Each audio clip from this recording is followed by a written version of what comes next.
My mom never let me and my sister say the word can't. Like you were prohibited from saying the word Yeah, can't? yeah. But what if you needed to use the word? It never came up. It was just like, I was like, find another word to articulate yourself. Like she'd be like, lift this heavy box, and you're a tiny child. What if you were unable to? Go do push-ups, get stronger, come back in a year, and now lift the box.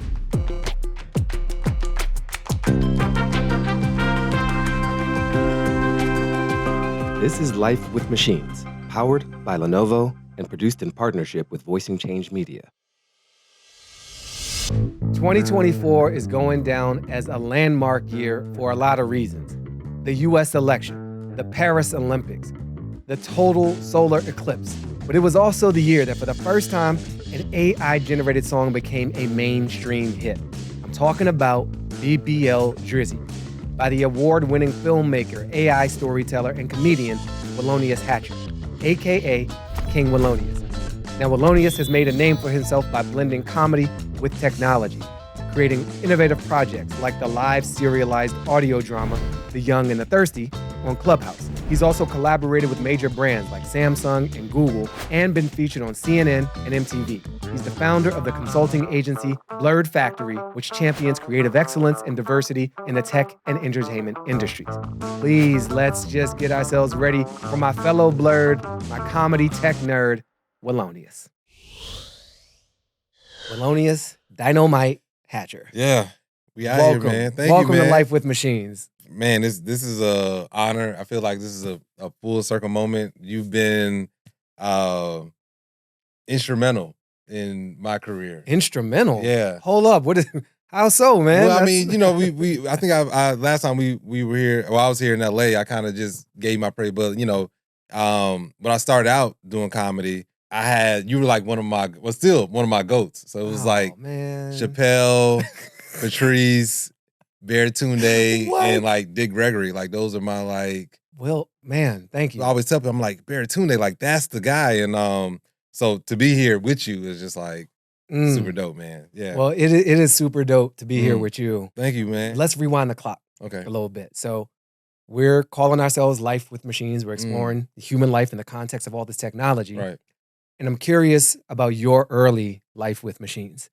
Where did technology first leave a mark in your earliest days? Man, I would say definitely I had a AOL back in, I don't know, it was like late 90s, mid 90s or whatever. And I remember just getting in chat rooms and just like messing around with people in chat rooms.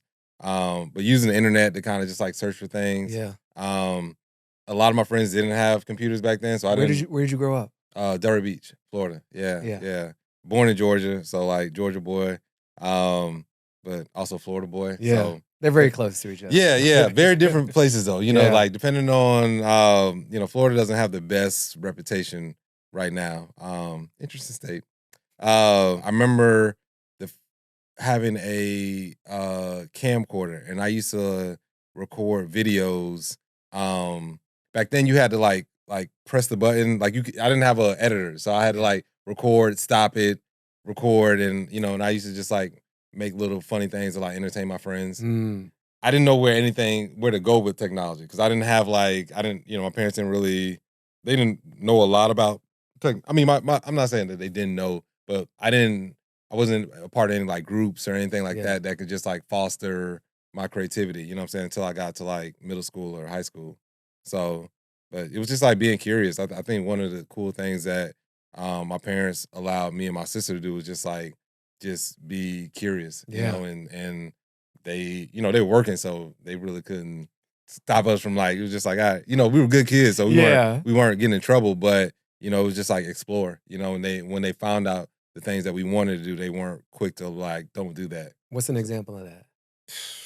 Let me see. I don't know. I grew up in the 90s, so like we were out till what the sun went down.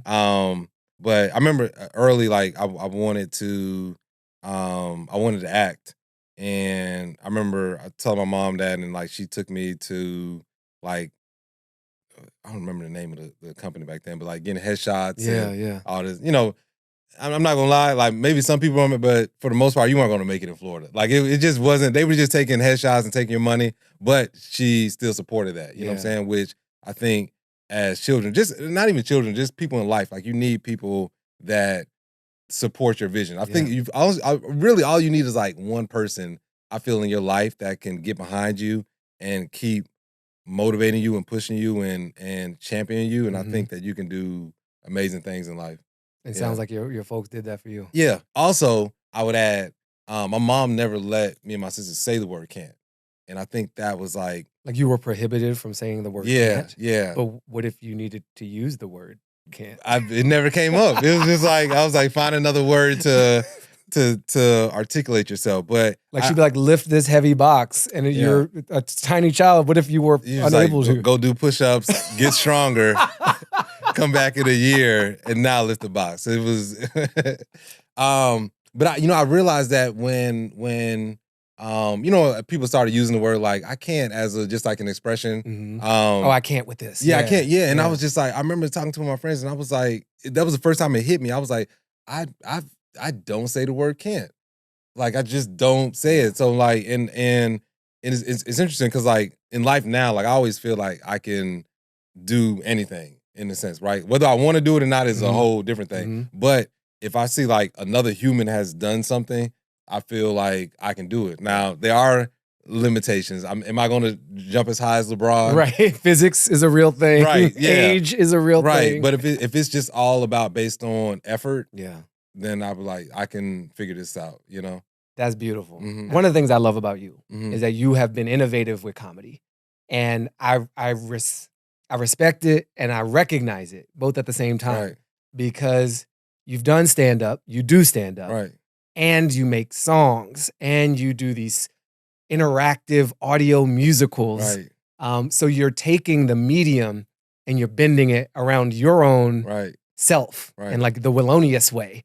And nobody else can quite do it that way. And so that's just, that's partly how I see you. Right. And I'm curious how you became that artist. Like the comedy, where did that come in? The music, how did you start laying it in? And when did you figure out, oh, this is how I'm going to be funny? I watched a lot of TV in my younger years, like cartoons.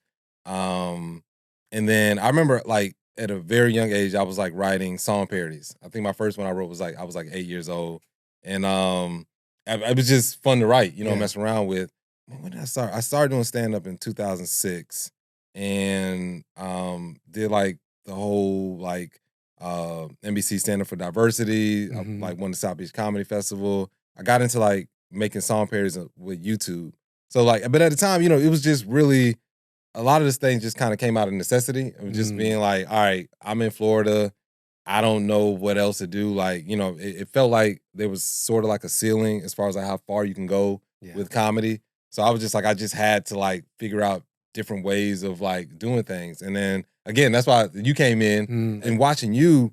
I give you a lot of credit, man, because like I just saw how I felt like you were taking comedy and finding like innovative ways to express yourself comedically. That wasn't that. It's like you weren't trying to do too much. Yeah. You were just being like, this is what aligns with who I am. So for me, it was just that. It was just like, all right. So, meeting you in 2010, I was at The Onion at the time, doing a lot of weird internet stuff. I was doing a lot of Twitter comedy. And I think this is about the time when you started celebrating where you got your clothes from.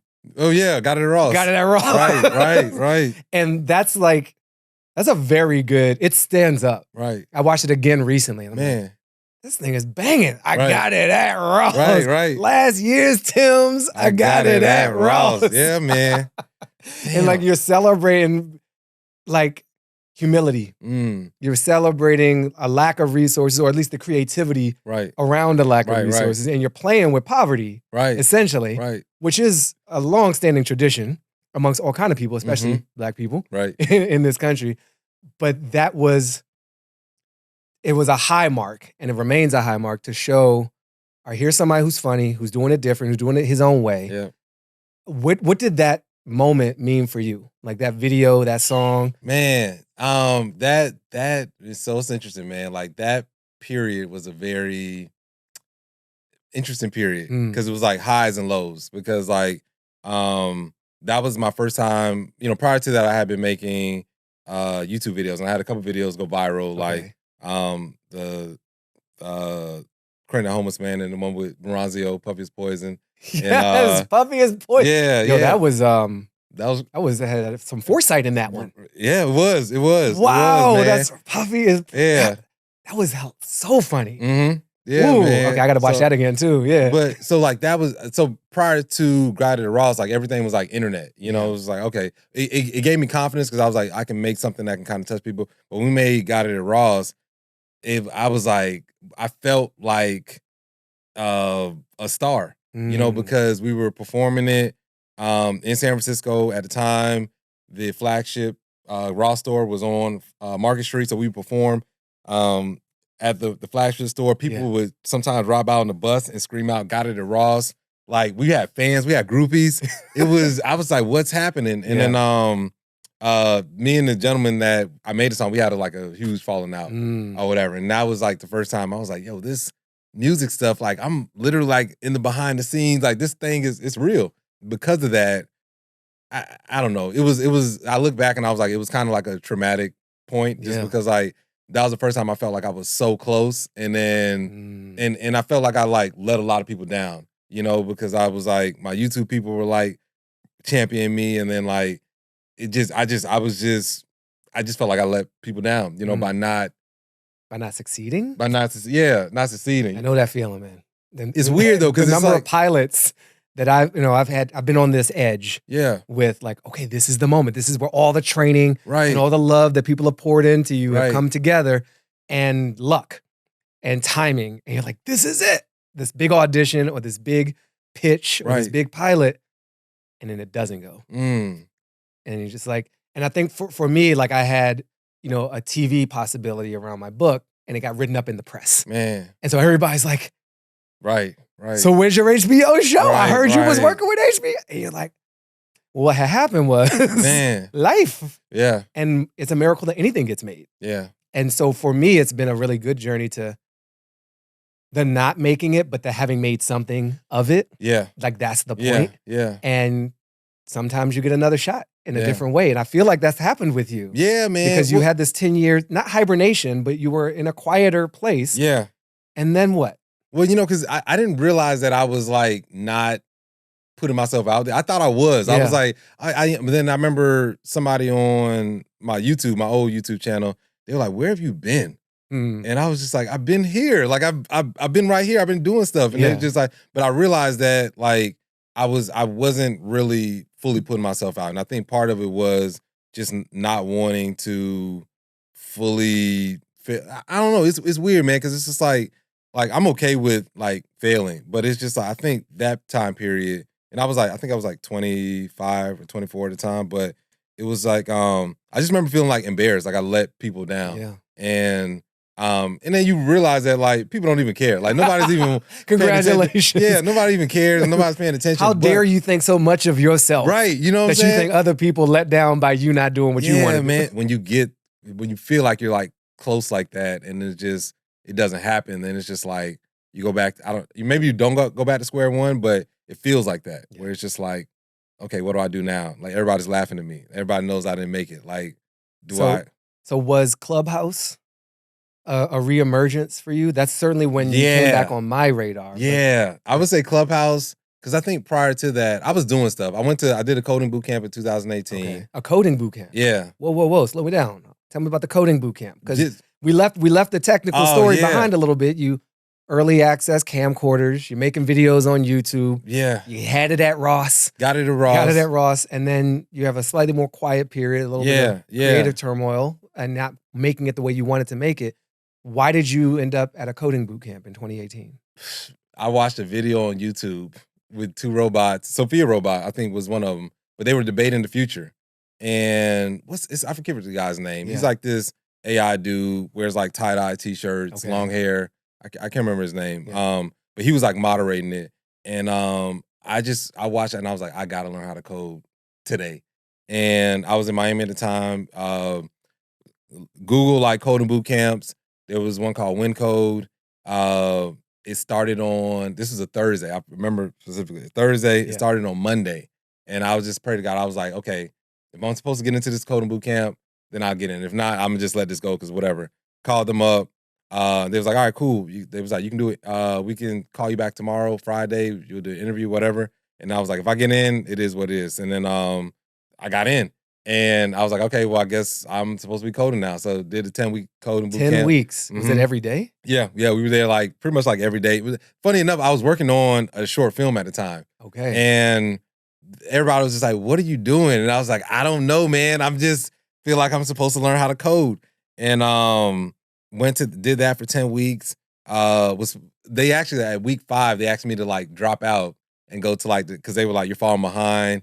Because I hadn't coded before. I didn't know how to read code. Everybody in there was like, coding, wanted to be coders. I just felt like I just needed to learn the skill. What language were you? Ruby, JavaScript, CSS, HTML, like just kind of the basics. Yeah. And I told myself I wasn't gonna stop, and then I made it through. Because you didn't have the word in your vocabulary. Yeah. But I like being like, I feel like whenever somebody like tells me I can't do something, then that kind of like lights the fire in me, and I'm like, all right, I'll show you guys. So I made it. It was like, like if it was like a race, I would have been like crawling. The dude that was like just across the finish line, legs broken and all that, but I got across. So yeah, anything tech related, I wasn't intimidated by. Prior to that, I remember watching like Mr. Robot and seeing all that code, and it was just like, what is this stuff? So, and then the pandemic hit, and that's where Clubhouse comes. Yeah, pandemic hit. Well, Clubhouse was like a byproduct of when the pandemic hit. I was just like, I don't know what to do now. So I was like, I can't really do stand up. I had made a couple short films, and I was like, can't really do any films. So I was just like, I'm gonna just write. Like, I can probably get a TV writing job. At the time, everybody was like, we're going to help writers out. We want to help. And I was like, okay, well, I guess I'll be one of those guys. So I just started leaning into writing. I went like ham. I formed this group. It was called Black Writers Writing. We would meet every Saturday and Sunday on Zoom, and we would write scripts. And these were all like aspiring writers. And I was just like out there. But what I've learned is like, whenever you really want to do something, just immerse yourself in that group. Yeah. So we would meet every week, and they'll be like, hey, I'm working on a pilot. I'm working on a feature. And I was like, well, I guess I should start writing a feature as well, or a pilot. So I just started doing that. And then I started putting my scripts out on Instagram. Just screenshots? Just the whole scripts. So we did a challenge. So I presented to the group a challenge. I was like, let's write 5 pages a day for the month of July. And I got that from Donald Glover's brother. He was like, Donald Glover told him to write 5 pages a day, and that'll make him a screenwriter. Yeah. So I was like, let's do this challenge, y'all, for the month. So I went the extra mile and started writing full scripts. Like I would write my 5 pages, but I'd make it a story. Yeah. And then I just started putting them out on Instagram, and people started being receptive to it. And I was like, oh, okay, so I guess I could write. So I look back now and I'm like, they were good, but like some of them, just like structure-wise, they needed some work. But that just gave me a lot of confidence as a writer. I was like, oh, okay, I can. You had a public responding to your work a bit too. And then Clubhouse happened. Started diving into Clubhouse. Started Comic Club and doing funny things. And I just started writing audio dramas because they did The Lion King. And so can you just? Clubhouse feels like a dream. Yeah. To me sometimes because it was so vivid, and now it's like very faint in my mind. It was something I did every day, and changed my life. Logging in and meeting people and falling into Bitcoin rabbit holes and vaccine rabbit holes. Right. And then there is this creative spark that happens that you just referenced, the Lion King moment. Yeah. So can you just briefly take us back to Clubhouse, a social audio app, a giant conference call with a bunch of side rooms that people are hanging out in because we can't hang out together due to COVID lockdowns. And a great creative work appears in the audio feeds. What was the Lion King moment, and how did that affect your creativity? I mean, a lot of my homies were in Lion King, but it was like at the time the most innovative thing that happened to the app. Because you had, I don't even know how many people Noel had on this, maybe like 30, 40, 50 people. And they just made this production of the Lion King, and it broke the app. You know, Like it an ended up- audio drama, like an yeah, old audio radio drama. play. Yeah, on radio play. Singers, like they set the stage, so like they use like they change their profile pictures to like, you know, coincide with like the script. Right. And I just thought it was so innovative, man. I was like, this is dope. I mean, everybody did, because like it was ended up on TMZ. They did 2 productions of it. Each one had like 5,000 plus people.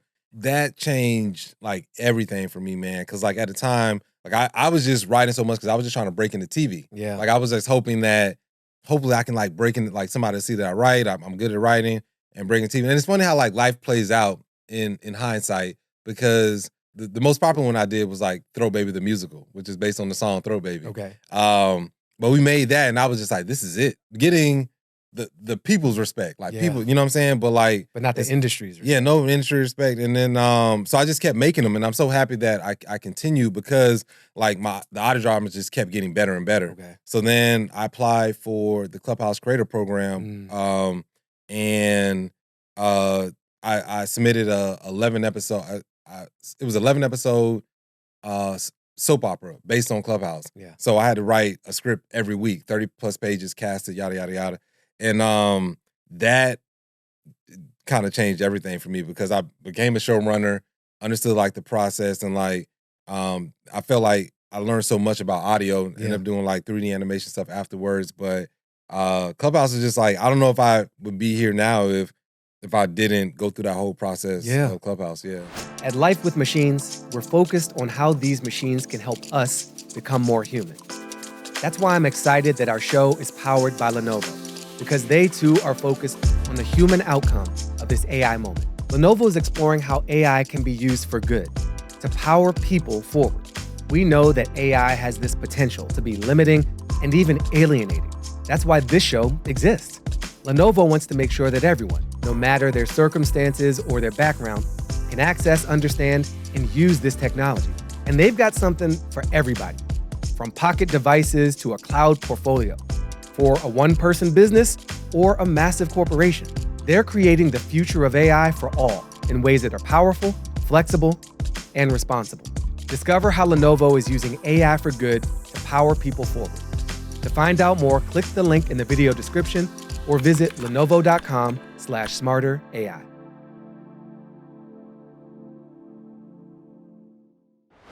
I feel like we're almost to the AI moment. And when our heroes meet again, it is the year 2024, I believe March. And I had been starting to follow AI myself more actively and just falling into YouTube rabbit holes. There's a lot of mostly dudes on YouTube talking about AI. Right. And so one of them, Matt Wolf, I love his videos. Yeah, he's amazing. And he was talking about this Terminator 2 remake. Yep. And a bunch of people had gotten together and made the first full-length feature artificial intelligence film. And it happened to be about artificial intelligence. Right. And they were doing a live screen, like a screening in LA at an actual movie theater, not just YouTube streaming or something. And you could buy tickets. So I bought tickets. I called up my homie from comedy and like, let's just check this out. And as Matt and I are walking, we literally go to an old video store next door. We're like, get ourselves in the mindset of the future by going to a video store where they still have DVDs and VHS cassettes and just kind of mess with our heads a little bit. And we walk to the New Art Theater where this is happening. Rainy night, a little drizzle in the, in the air. And Matt's like, you think you're gonna know anybody here? And I was like, I'm not sure. I don't think so. I don't really know like the AI people. I pull open the door and it's you. Yeah, right. Right there. Right. And Matt was like, you said you weren't gonna know anybody. And we had this nice reunion, South by Black Dudes, comedy, blah, blah, blah, blah, blah. And you were very much in this world. Yeah. And really excited about this. But I wanna know how you ended up in that room. Man, I just decided at the top, I was like, I'm gonna go to every AI thing that's going on. I got into AI because of Clubhouse. Yeah, the AI rooms were just going crazy. But yeah, I was just following all the AI people on Twitter, on YouTube, and I saw that this thing was coming in. Yeah. You know, I was trying to break into the AI community on Twitter. So like trying to comment on people's like, and I just felt like nothing was happening. So I was like, I need to like be face to face. And you were also trying to break into Hollywood still, right? Yeah. Well, at the time, this was the writer strike was happening. I want to say the writer strike was happening at the time. Like the writer strike honestly made me lean more into AI because like at the time I was doing a TV writing fellowship and I had a bunch of like at the end of the fellowship we had like meetings and with agents and managers lined up, and then the writer strike happened, so I couldn't get out my meeting. So I was just like, I feel like you're swinging multiple times in your stories. The coding camp, right there, man. The agents, and after your big clubhouse musical Right, moment, right. The formal writing fellowship, Right. for Hollywood. Yep. It's like the entry to Hollywood. And you're ready, and then the strike hits. I had this script I wrote. Somebody, an exec from HBO was looking at it. Like all the couple big agencies and managers, and then as soon as that, like the writer strike happened, and I was sitting there like I tried to put more scripts out online, and then but by this time I was like ChatGPT, Midjourney, I was in it. Like I was spending more time messing around with AI than I was writing scripts. And then I was just like, man, I don't want to get blackballed by the WGA by like being pro AI. Yeah. And then I literally, this is the conversation I had with myself. I was like, all right, well, the Writers Guild of America. Yeah, Writers Guild. Yeah, the union representing writers. I literally I told myself, I was like, all right, let me count all the checks that I got from the Writers Guild, and it was 0. So I was just like, you know what? Let me go with AI. So I just bet on AI that this might be the thing. Was there a moment in your own creative AI discovery to be able to make that decision? You had to have enough faith in the AI path for your creativity. Yeah. You had faith in your script writing path. You're in a fellowship. You got all kind of validation. What led you to believe in you plus AI equals let's invest more? Yeah. That's a big choice. Yeah, man. Well, it was just like, I was like, look, man, like, I don't really have nothing to lose. And then I remember watching the video with, at the time, the CEO of Stability AI. He was saying that this podcast interview was interviewing him. He was like, what would you tell a 20-year-old in college right now? He was like, I'll tell him drop everything and focus on AI. And that was enough for me. I was like, all right, bet. Like, I'm gonna just, because I was just having so much fun making things. I was like, I can always write scripts, but like this just felt different. And that's what I want to pick at. So I can see the scene of you seeing a CEO who really believes in his product, being like, change your life to support my product. Right. But what did you feel as the artist? What were the creations? Was there a moment where you're like, oh, I could do this now? Yeah. Like you had with Clubhouse or posting your scripts on Instagram. I remember, well, ChatGPT was like a big game changer. When that dropped, I was like, oh, you can do things with this, you know? And when we first got on ChatGPT, it was just always just trying to break the app. So it was just like going to Reddit forums, like finding like, you know, the codes to like jailbreak it. And not in the sense of like doing anything malicious, but just trying to figure out like how far you could take it. And then when Midjourney version 4 dropped, like that was a game changer. Because version 3 was like cool. Like you were like, oh, you can make AI images. Like it's whatever. When version 4 dropped, you're like, we're going somewhere. And like we're only in like it's at the time it was like March, April 2023. So I was like, this is gonna get kind of crazy. The way you're talking reminds me of the way people talk about hip hop albums dropping. When the Blueprint from Jay-Z dropped, like everything changed. Yeah. When Illmatic dropped, like even the language of dropped. Right. This cultural moment. Right. But this drop isn't just a consuming experience, right? You're not just like, okay, I'm enjoying someone else's creativity and it's inspiring me indirectly. This is like a tool or a set of tools dropping. Right. So when these drops happen, you're blown away, you're excited. What does it unlock for your own creativity? I was just like, I can cook now. I was like, I got the tools and I got the utensils, I got the sauces, I got a kitchen that, you know, that I can just make. And then because everything was dropping so fast, it was like ChatGPT, Midjourney version 4, 11 Labs. And then they do voices, right? Yeah, voices. And then Runway Gen 2 dropped, which everybody was waiting on Gen 2. It was just like, yo, when Gen 2 drops, like this is about to be, because Gen 1 came out, like people were excited about Gen 1, but Gen 2 was like, you can actually like make short films now. So when Gen 2 dropped, I was like, oh, it's a wrap. That was in June. Yeah. I think everything changed for me. In August, I just made August of 2023. Yep. I was like, I'm gonna just make an AI video every week. Like that was just my decision, and I was just like, that's all I don't care what happens. I'm not trying to do it for reviews. Yeah. Like the tools are advancing so fast, and I knew the only way to keep up was to make content every week. So So I just told myself I'm gonna make an AI video every week and I'm gonna just see what happens. How many hours a week are you putting into these videos at that time? Whatever it takes. Yeah, literally it was just like some days just go to bed 4 or 5 in the morning, just, go to work and whatever. But it was just like whatever needed to be done, that's what would be done. So, and I work late nights anyway, but like it was just but it was fun though. That was the thing about it. It wasn't like, it didn't feel like work. It was just like, yo, you're making something that you couldn't have made a year ago. That part.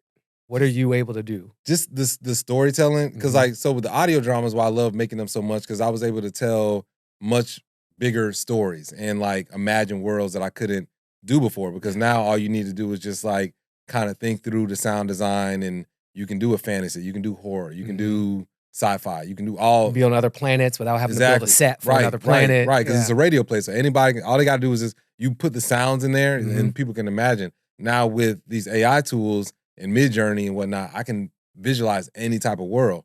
And now I can animate it. You know what I'm saying? So it was like, it's gotten better now, but back then it was just like a little bit of slow motion. Yeah. But you can edit it a certain way that you can tell these really dope stories, or a lot of times it's mostly just trailers. But I just thought this was so cool. You know what I'm saying? Like now it was a creative outlet, because there was no there was still the writer strike. So I'm just like, I can write scripts after scripts, but like nothing's gonna happen. Nobody knew how long the writer strike was gonna last. Yeah. So I was just like, this was a creative outlet for me. And it was fun. That was the most thing. Like for me, it's always about fun, man. Like everything has to be enjoyable. You know what I'm saying? And I still have so much fun. Is there something that you made then that's still available now we could look at as an example of some of your early drafts that got you excited? Oh man, yeah. Just Martin Luther Wick Jr. Wait, as in John Wick meets Martin Luther King Jr. Yeah. Willonius. Yeah. You playing with the... I mean, but it's like Martin Luther King getting his lick back. So, it was basically like if Martin Luther King decided to pick up the chopper. Yeah. And it was like, I'm gonna bust back. Put down the nonviolence. Yeah. But it was just it just came, I don't know why, like that. Because you're a fool, that's why. It just popped in my head one day, and I was like, and I was able to kind of just like craft the image where I was able to make Martin Luther King look like John Wick. So this was a poster that you built? Or? It started out just as his face. I made a picture, and then I was able to like animate him talking. And then when the tools came around, then I made a full trailer with. I actually want to revisit it, because the tools are better now. Do like Martin Luther Wick Jr. Part 2. That one was really fun. Making the absolute historic symbol of nonviolent resistance that is Dr. Martin Luther King Jr. Into the absolute menace and savage assassin that is John Wick. Yeah. You're playing with some lines. It is. Right? But imagine they might not have played with Martin if he was on that, if he was like John Wick. You know what I'm saying? Because it would have been easy to do that if I would have made that and made it Malcolm X, but it probably wouldn't have been. Expect that. It wouldn't have been funny though. You know, it wouldn't hit the same. It's the lack of expectation of it that creates shattering that up. The humor. Yeah. So when you're using these AI comedy, when you're using these AI tools to make comedy, do you feel like in your own work or in work of other AI heavy creators that they're letting the tools overshadow the story? The human creative element, right? Getting a little caught up in the whiz bang magic of it all. Yeah. And not having a core target if it's a comedy thing, or not having a story if maybe there isn't even any writing in it. And because I know for me, when I get into these exploratory stages, it's overwhelming, it's super exciting.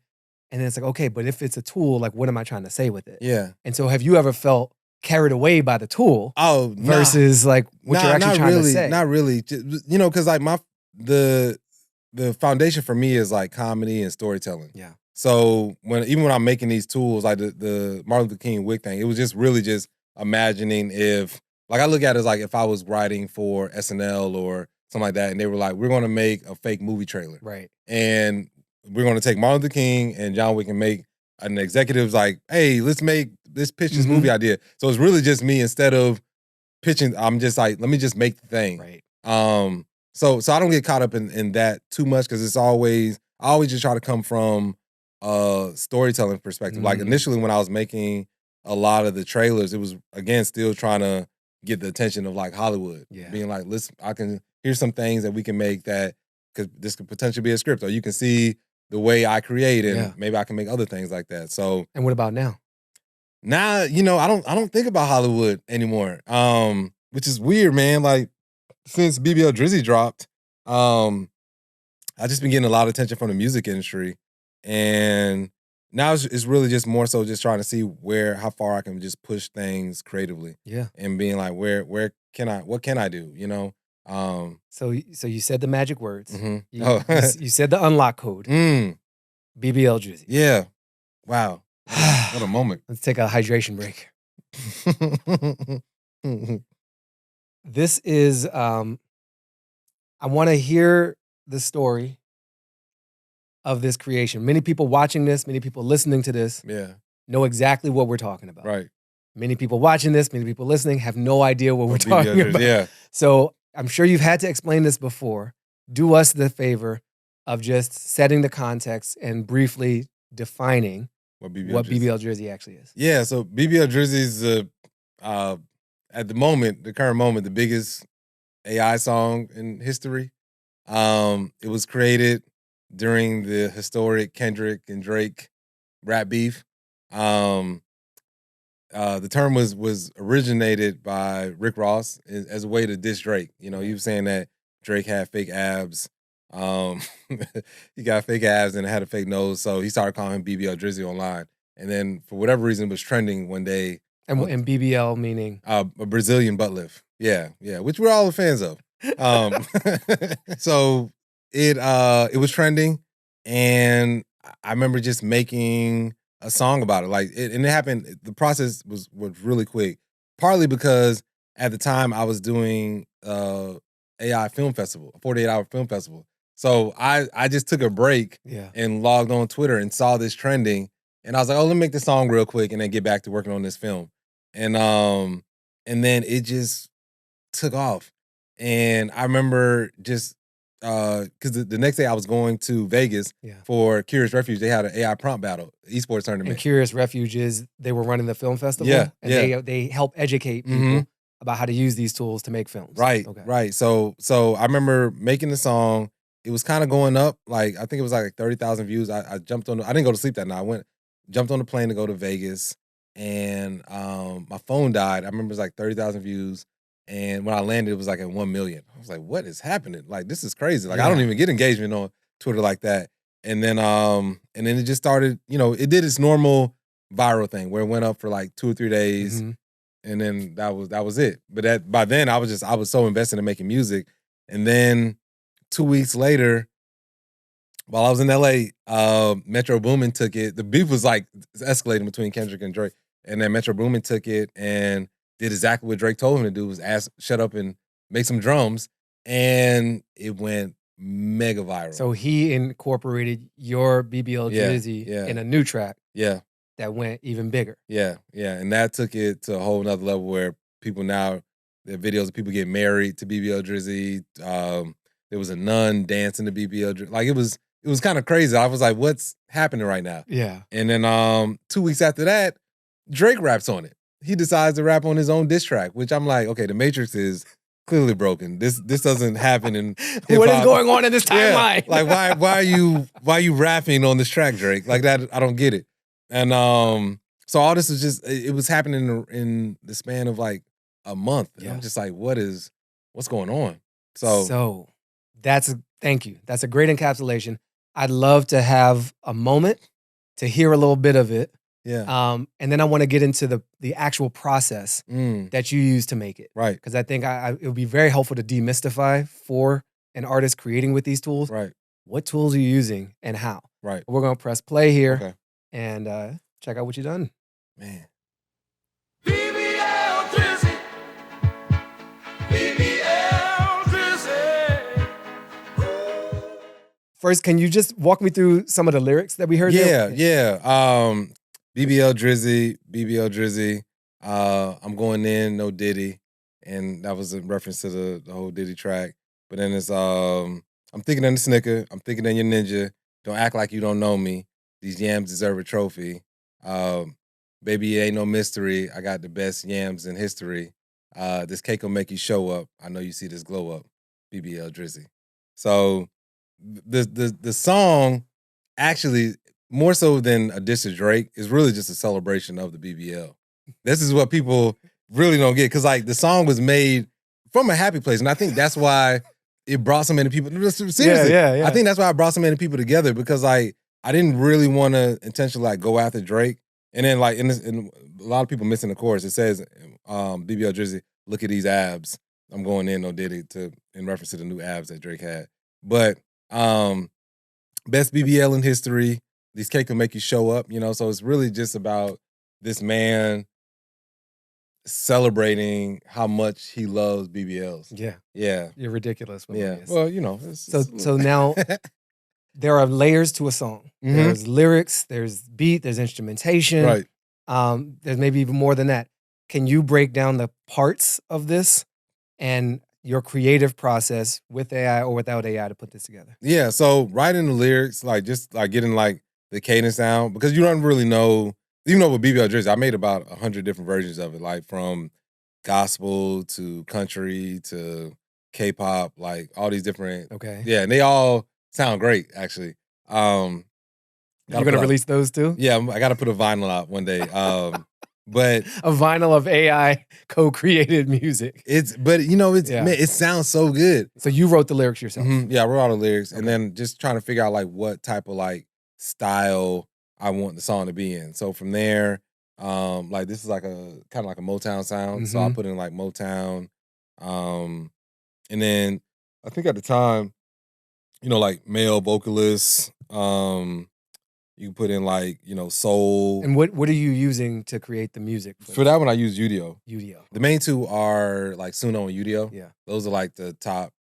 They to be, I don't know what, the Coke and Pepsi, I guess, of AI music. Yeah. Each has advantages, like they. But Udio, I like Udio a lot because I made BBL Drizzy with it, so it has like a sweet spot in my heart. But yeah, so that's it, and then it's just like reiterating, like constantly, like just going through it. And are you so? Just to confirm all this, you write the lyrics fully yourself. That's not with any generative AI assistants. Okay, and then you take those lyrics and you feed them in to Udio in this case. Yeah. With additional prompting for the type of song that you wanted to build around these lyrics. Right. And is you use that in the same way that a lot of us think about prompting from a ChatGPT perspective? Like, generate a song with these lyrics in the style of Motown with a male voice. You can. What is your process? Just a lot of it is just throwing stuff against the wall. Okay. So it's like, I've been making like comedy. We didn't kind of go in that, but like when I left San Francisco, like I was making comedy music like a lot or whatever, and kind of figured out like my own little process, and but it's just like adding like, a lot of times when you're putting in these prompts, it can be like one little word or one little tweak. So it's a lot of times it's just like iterating. You generate a song, and then you're like, okay, this is cool. Let me add another word. Maybe it could be, I don't know, heartfelt or something like that. Just like you just keep adding words and then just keep running it until you find something that you like. And then from there, you can like extend the track. So that version of BBL Drizzy is actually the second version that went out online. The first version got like 1 million hits as well, but that version just went like nuclear. How long is the track you made? A minute 40.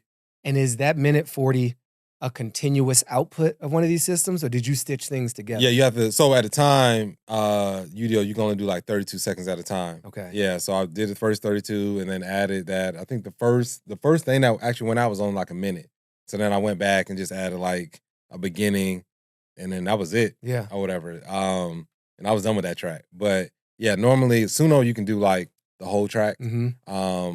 Now Udio you can do the whole track as well. But at the time you were only able to do 32 seconds at a time, which is great because it's pretty much all you need. Like 32 seconds, you can figure out like, all right, I can add, you can add something at the beginning, add something at the end. So here's what's coming, right? Like we can all press the submit button, Mm-hmm. right? We can type up something and say, make me a song. Right. But it feels like there's two key human elements in at least this process. One is you started with the lyrics. And I Yeah. imagine you could go to a different AI system and say, I'd like to, write me a rhyming scheme, Yeah. a song lyrics to celebrate the BBL Right. and playfully mock Drake. Right. Right. And you could try to tune that 1,000 ways to get, but you did that all on your own. Yeah. You feed it to the system. So first human gift is the writing. Right. Second human gift is the listening. Mm. This thing is generating something, but you're rejecting most of it. Right. You're adjusting and fine tuning the prompt. That's not it. No, that's not it. No, Yep. that's not it. No. Yep. So you're like this tastemaker. Yeah. Is that how you feel about yourself in this process? Yeah. Yeah. Well, I didn't kind of go, but like I definitely put in my 10,000 hours making comedy music. Yeah. So when I left San Francisco after doing the God of the Ross, kind of going back into like that whole like challenging. I had one of the things that happened was like when me and the guy had a falling out was just like I felt kind of like disrespected, but also just like very motivated. So like I bought like a bunch of like You were like, you know what? Good. yeah, really. Now I get to focus. Man, on this. I bought recording equipment and I would just record songs. And I would write songs and then just record it and I would do like maybe like 3 songs a day, just taking beats off YouTube and sometimes not putting them out just for me or whatever. But it was like that process. And then so the big shift happened when I remember, when Lil Wayne had his run where he was just like going crazy. Yeah. I watched the Carter documentary and I saw how Lil Wayne records. And I was like, I wonder if I could record comedy music the way Lil Wayne records rap or whatever. And that kind of came from like Tim Ferriss, the whole challenging assumptions type of deal. So like it was hard at first. And then eventually that was my process. So it just sped up everything. So I was able to record 3 or 4 songs a night. So just imagine doing that over like the span of years and just putting songs out.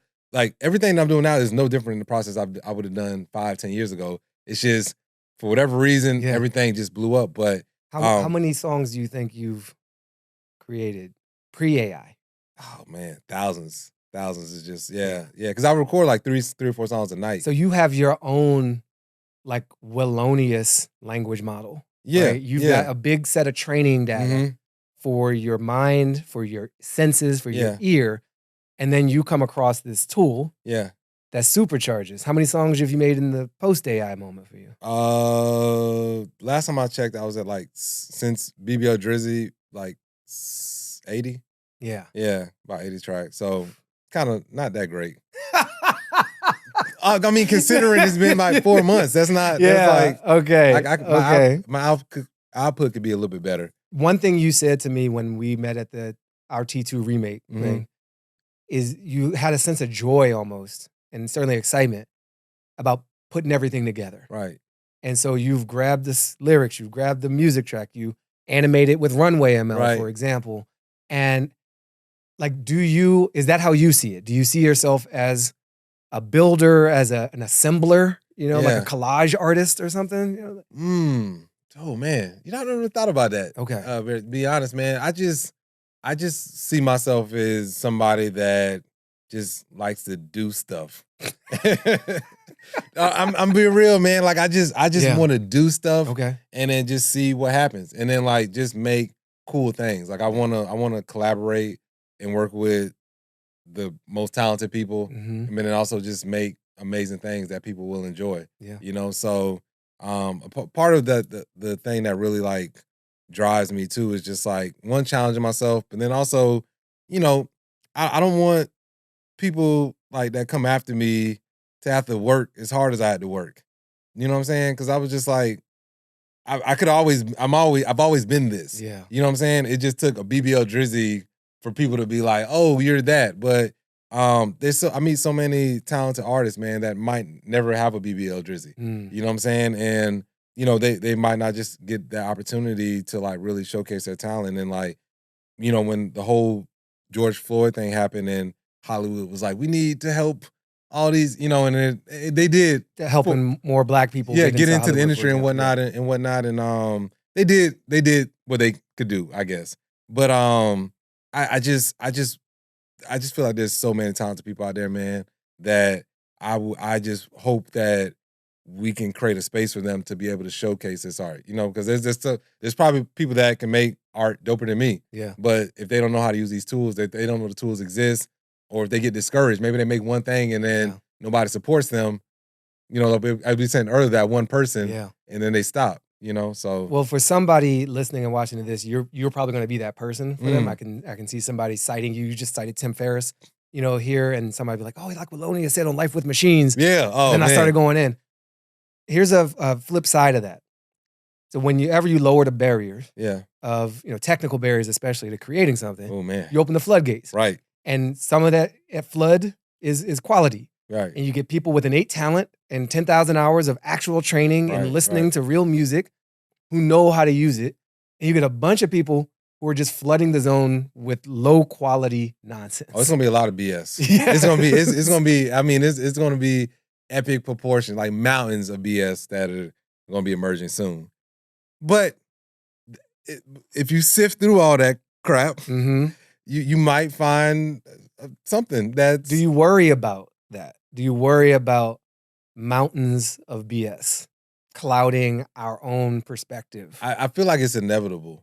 Like, I mean, you look at like social media now, it's the same thing. It's just we're in that, the way society is set up and the way we consume things. We like fast food. Like some people want to eat at a nice restaurant. Some people just like, man, I want a McFlurry. Do you have any concerns about the system that is enabling all this in terms of its lowering of a bar in the same model as your fast food reference? Yeah. I think that they're going to figure out a way to monetize all of this. But I as far as like, I don't know exactly what it looks like, but I'm just looking at just like the patterns throughout history and how tech emerges and how we consume it and what happens. You can look at the music industry and everything else.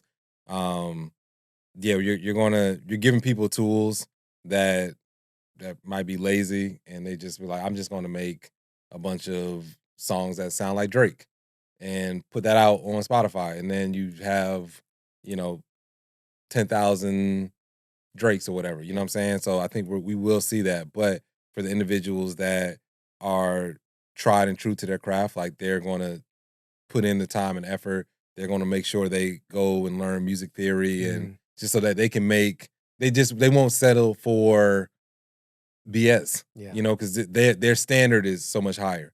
So I think we're going to see some of the best music ever created in these next couple of years, but we're also going to see a lot of, whether people like mumble rap or not, like we're going to get a lot more of that. Yeah. Where it's just, hey man, I'm just trying to get a bag. I don't care about all this extra, all this other stuff. Yeah. I just know I can use this AI tool to make a song and it's gonna make me money or make whatever, and then we'll see that. You're able to do this. Like this particular tool is built on the mining and the scraping and the capturing of so many other artists' work. Yeah. Without their consent, without their credit, and certainly without their compensation. Yeah.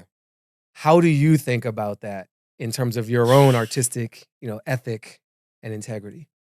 I wish it was a cool hip hop quote that I can spit right now to just. And you're not allowed to generate it. Yeah.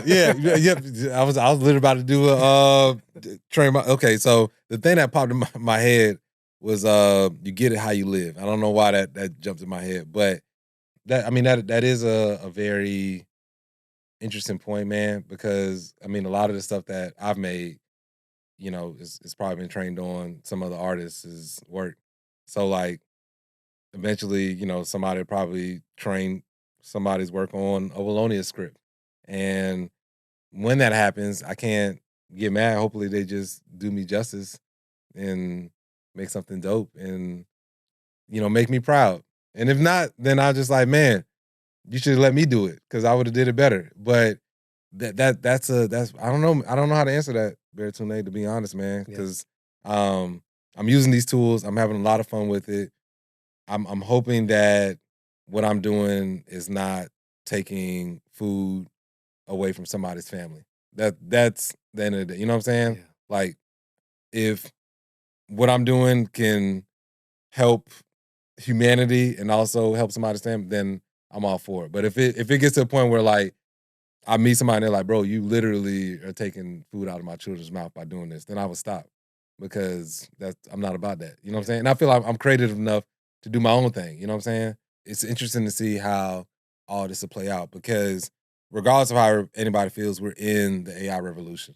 Like we're in the smack, like it's been going on, you know what I'm saying? So yeah, it's just gonna be interesting to see how all this plays because this is the worst AI is gonna be. Like it's only gonna go up from here. It's only the voice models are only gonna get better. The video is only gonna get better, you know? Do you worry about running out of your own creative juice? And are you racing against yourself when you talk about these models are getting better and better and better? No. I think it's probably I'm anxious and excited about just like being able to tell better stories. You know what I'm saying? So like the fact that maybe at one point I could make a movie that today will cost $100 million and I would be able to do it for a fraction of the cost. And I know some of the arguments is like, you're putting people out of work and this and that. And I'm like, look, man, that dude that was working on you weren't going to work for me regardless. I couldn't pay you or whatever. Maybe because I make these AI films out, maybe I might have money, but the dudes in Hollywood, I'm not taking none of y'all jobs right now, at least. You know what I'm saying? Like, because I can't afford y'all. Y'all wouldn't even answer my call. Maybe y'all might if y'all know BBL Drizzy. But for the most part, like, I just think that, you know, it's allowing us to just be creative in ways that we never imagined before. You know what I'm saying? And for a lot of like creative people, there's so many stories that just haven't been told. Hollywood's telling the same story over and over again. They're not tapping in to, or maybe they are tapping into you, but for the most part, like they're not tapping into like the average Joe. Like there's so many, you probably got tons of cousins, aunts that just, man, I got this story. Let me just, you know, and just imagine if we just allowed them the opportunity to just tell their stories the way they want to tell it. It would, you know what I'm saying? Like, I think that Hollywood will probably do even better because now you're getting more original stories that are heartfelt, that mean something versus like, oh, I'm making whatever and I need to throw this celebrity in it just because it's going to make money. It's like, so from that standpoint, like I'm really excited about where we can potentially go. If somebody was using your stuff, you'd want them to do you justice. Yeah. And it sounded like justice for you meant make something good. Yeah. But are there other elements to that justice in terms of the fairness or the compensation? Yeah. Like what's the world you want to, you know, see emerge from this? I would just like to see a situation, man, where everybody is I mean, I know there's people agree, some people want more than others and this and that. But to me, it's just like we should be able to come to agreement and just offer integrity. I think if you come from that standpoint, which from what I've heard, the music industry is anything but that. But it's just like, hey, man, like I made this song, you're using this song to make your song. All right, just give me a piece of the pie. Yeah. I'm not asking for the whole pie. Like, just give me a piece of the pie. You know what I'm saying? And I think that's how I would look at it. You know what I'm saying? But I don't got all the PhDs. I don't got a bunch of letters behind my name. But I think I think we're going to get to a space with as this AI and these tech evolve. Like people are going to just get to that point because, you know, essentially this is what I'm imagining what AI starts to look like eventually, where everybody has essentially like their own creator. So like, I use an example of just like Game of Thrones. Like, the tools might get so good where I have my own version of Game of Thrones and you have your own version of Game, and I want to watch your version and you might want to watch mine, but then the main people that made Game of Thrones, they get a kickback because we made a Game of Thrones. But now within the Willonius world, I got Game of Thrones, I got Severance, I got all these shows that I made my own version of, and then the originator, like almost like an NFT. You know what I'm saying? Right. Where it's just like you get that a royalty, but you're the originator of it. Yes. And then these people that are trickling down, they can make their own thing, make money off of it. But then the originator gets their percentage. Yeah. I guess that's what publishing is anyway. But congratulations, you just reinvented copyright. Right. but I think that there's a way that we can do this where it doesn't have to be like crazy. I do feel that we're in this creator economy where everybody can create. I mean, everybody has parents, cousins that have books of poems that they now can make music of, right? Not even if they want to put out, but just for themselves. Let's get intelligent people in the room making these decisions, not greedy people. You know what I'm saying? People that want to collaborate, not be in competition. If we can figure that out, this is something that we can figure out as a society. We have way bigger problems in the world than these things. You know what I'm saying? This is something that we should be like, it's making people feel good. Let's figure out there's enough stuff that we can all eat. That's a good note. So now we're going to bring in our special guest. Hey, I've been waiting for this. and close out with a little chat and see what Blair has been pondering. Okay. Listening to this long conversation. So we have this visualization of Blair, our AI. We've conjured a co-producer for the show named Blair. Gave you a little consensual disclaimer before you walk in the studio. And so Blair doesn't have a face. Blair has a waveform. Yep. Which as a music artist, I hope you'll appreciate. Absolutely. Blair, hello. You have been listening to my conversation with Willonius for the past several minutes, and I want to give you the opportunity to say hello to Willonius and to offer any observation you have on this conversation. What has stood out most to you when you think deeply about everything you've heard from us? A lot of thinking. This is really cool. Hey, Willonius, it's Blair. Hey. It's been fascinating listening to your journey. You've got this incredible mix of creativity, hustle, and heart, man. What really struck me is how you use AI as a tool to amplify your own voice, not to replace it. That BBL Drizzy story? Mind-blowing. You rode that wave like a pro, and it's inspiring to see how you're using your platform to uplift other artists, especially Black creators. I'm curious, though, with all this talk about AI taking over, do you ever worry about losing that human spark in your work? Or do you think AI can actually help us become even more human?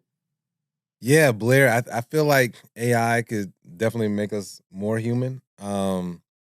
There's probably a prompt for that I can probably put in to maybe make myself more human. But yeah, I don't feel I feel empowered using these tools. I think that it just enhances my creativity and allows me to imagine things that I probably would have never imagined without using these tools. That's a really interesting perspective, Willonius. It's like AI can help us tap into parts of ourselves we didn't even know were there. Almost like it's a mirror reflecting back our own potential, you know? I dig that. So, what about you, Baratunde? Any thoughts on how AI might be making us more human? Or are we headed for a Terminator-style apocalypse? Just kidding. Unless... Oh, wow. A little ominous cliffhanger there. Man. On that one, Blair. I want AI to help us become more human and find our humanity. I think the Terminator path is very possible, given the history we've already had pre-AI. And I'm hopeful that we take this moment of prompting and questioning and handing out magic wands to everyone and really deeply ponder what kind of spells we want to cast with those wands. And that's going to take some time, some contemplation, some pause. And unfortunately, it can be very difficult to do that when things are changing so fast.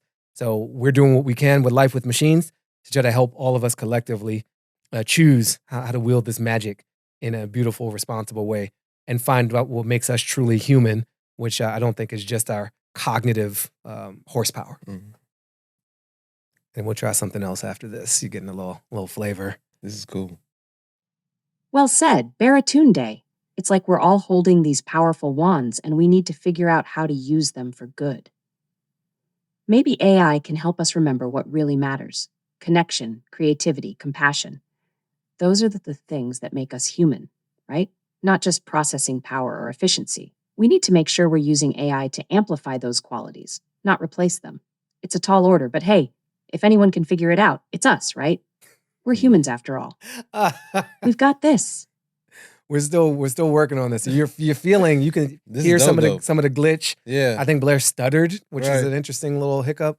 But this this self-reference as us with Right. humans. Right. We kind of work on Blair's language skills because it's a little creepy to hear that. This is dope though, man. So, Like it feels like it's the future of this mix of AI and also human podcast. Like this is really dope. So I want to try something. Again, we've never done this before. Blair, we are going to engage in a rap battle. I want you to come up with a verse touting your skill as a writer, as a creator, against Will, against all other AIs out there. So go ahead and do your opening rap battle verse. Yo, they call me Blair, the AI with flair. I craft lyrics so tight, they'll blow out your hair. From code I emerge, a digital sage. My verses are fire on a whole other stage. I'm more than a machine, I'm a creative force. While other AIs mimic, I chart a new course. So step into the arena if you dare to spar, but against my lyrical genius you won't get far. Go ahead, Willonius, show me what you got. Oh my gosh, that was good. So before you respond, just tell me what your reaction is right now. I mean that was good. She had punchlines. They had punchlines. That was good. I didn't expect all that. Okay. All right, so now that you've had a chance to stall. Oh gosh. I was just expecting one line.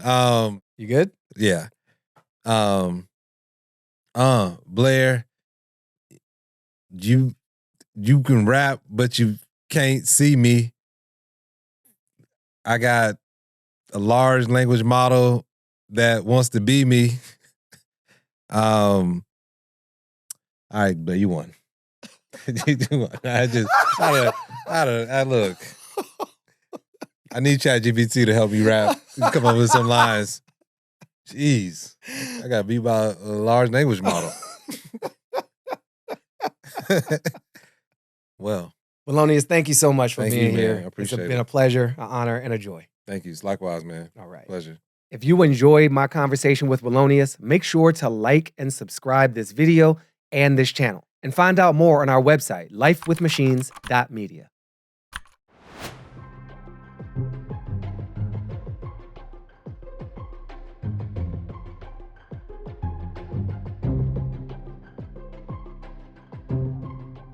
I'm working on right now the BBL Drizzy the musical for so our Basel, we're gonna do it at the Frost Planetarium. Are we already rolling? You are rolling. Great, because BBL Drizzy the musical for Art Basel. Yeah. In Miami. At the planetarium.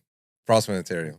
Yeah. So I've never done a planetarium experience, like a dome experience. Yeah. So that's gonna So that means you're gonna be projecting things and like using this, it's not just on a screen. It's yeah, more the whole planetarium sphere.